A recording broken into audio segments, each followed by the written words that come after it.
antigüedad, algunos filósofos griegos creían que había un elemento que era principio, sustancia y causa de todo lo que existe. Por ejemplo, para el filósofo presocrático Tales de Mileto, ese elemento era el agua, probablemente porque Tales de Mileto observaba que la vida, al menos, surgía y requería del vital líquido. Pues bien, 2 siglos después, aproximadamente, al otro lado del mundo, un sabio llamado Lao Tse propondría que ese elemento del cual surge todo es lo que él llama el Tao. Hablemos primeramente del Tao. Dice Lao Tse, el Tao es algo que siempre está fluyendo y nunca se desborda. Es el principio de todo, un vacío del que surge el universo. El Tao origina todas las cosas de un modo incomprensible y oscuro. El Tao es el caos primigenio. Como el Tao existe antes que cualquier cosa, podríamos decir que es la madre del universo y como no tiene nombre, simplemente llamémosle Tao. Si tuviera que encontrar un sinónimo del Tao, sería la grandeza. La grandeza implica extensión, la extensión implica movimiento, el movimiento implica alejamiento y el alejamiento implica retorno. El movimiento del Tao es el eterno retorno. Ahora, una vez habiendo explicado lo que es el Tao, ¿cómo una persona puede vivir conforme al Tao?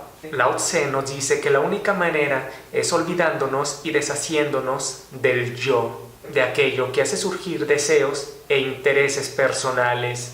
Como el sabio no busca nada interesado, no se acongoja o angustia por no realizar interés alguno. El sabio es sencillo, no busca ni anhela la riqueza o la abundancia. Si llega a tener riquezas, no se aflige si las llega a perder, porque sabe que aquel que quiera bienes materiales malgasta su energía, pues si incrementas tu oro y tu plata, también incrementarás tu angustia de intentar conservarlos, de no perderlos o de adquirir más. El sabio se libera de la angustia, la ansiedad y el remordimiento, creando un vacío interior, el cual no piensa llenar con lujos, riquezas o deseos. Es decir, el sabio, según Lao Tse, no planea llenar ese vacío con un yo. Por el contrario, el sabio ama el vacío. Un recipiente es útil por su vacío. Un hogar, una casa es útil por su vacío. Como habíamos dicho, el Tao es vacío. De este modo, es como el vacío es útil y lo que no es vacío, es decir, lo material, genera posesión. Lao Tse dice, crea en ti el vacío perfecto, guarda la más completa calma, entonces cualquier cosa puede surgir. Si llegas a crear o a producir algo que surja en esa calma, que surja tras ese vacío, no te apropies de tu creación. El sabio crea sin apropiarse de nada, pues sabe que todas las cosas regresan a su origen. Volver al origen es instalarse en la quietud. Instalarse en la quietud es someterse al destino. Someterse al destino es conocer la eternidad, y el Tao es lo único eterno. Entonces, actuar conforme al Tao es fundirse con el Tao. Como había dicho Lao Tse, el sabio no se apropia de nada, ni siquiera de sus creaciones. Por tanto, al sabio nada le puede ser arrebatado. La sencillez lo caracteriza. El sabio habla poco porque sabe que un ciclo no dura más de una mañana. Por el contrario, quien se exhibe, quien se vanagloria y glorifica a sí mismo, molesta y cansa a los demás. Aquel que quiere sobresalir en estatura parándose sobre las puntas de los pies, no se mantendrá así mucho tiempo. Aquel que camina dando grandes zancadas, no llegará muy lejos. Quien estima demasiado su fama, deberá pagarlo muy caro. Quien se apega a las cosas, se desgasta inútilmente. Quien acumula demasiado, sufre grandes pérdidas. Quien no tiene moderación, nunca tendrá suficiente. Y no hay peor mal que tener muchos deseos. No hay peor mal que no saber contentarse. No hay peor mal que la codicia. Pero el que se contenta con lo que tiene, no padece desgracia ni pobreza.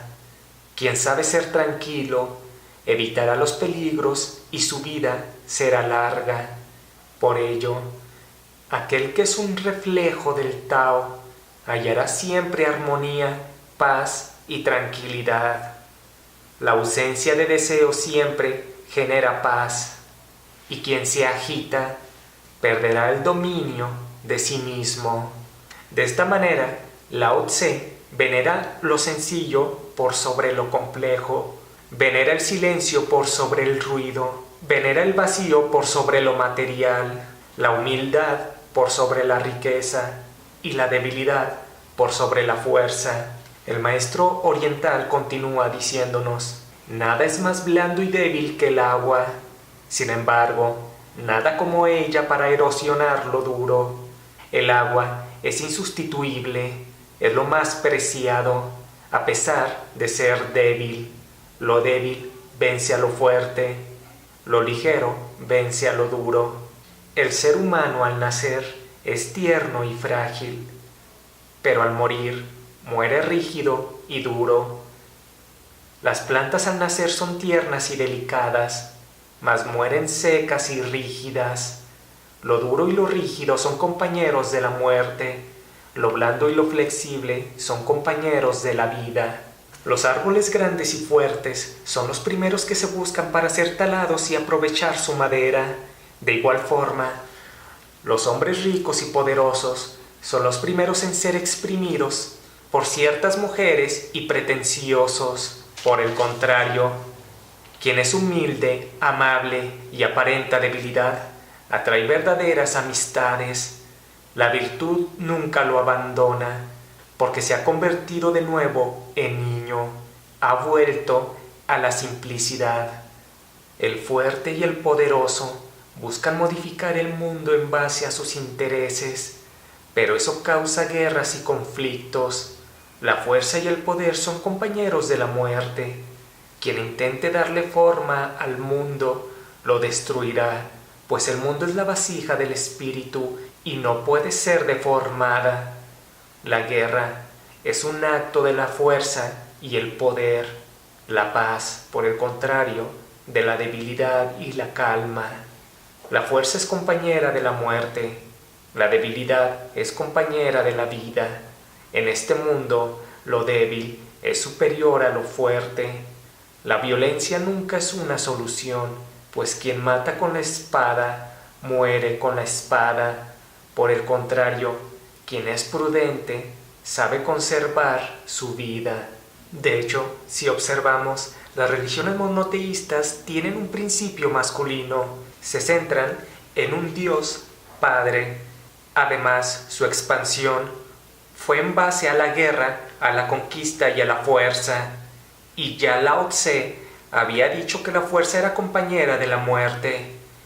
Por el contrario, el Tao se basa en un principio femenino.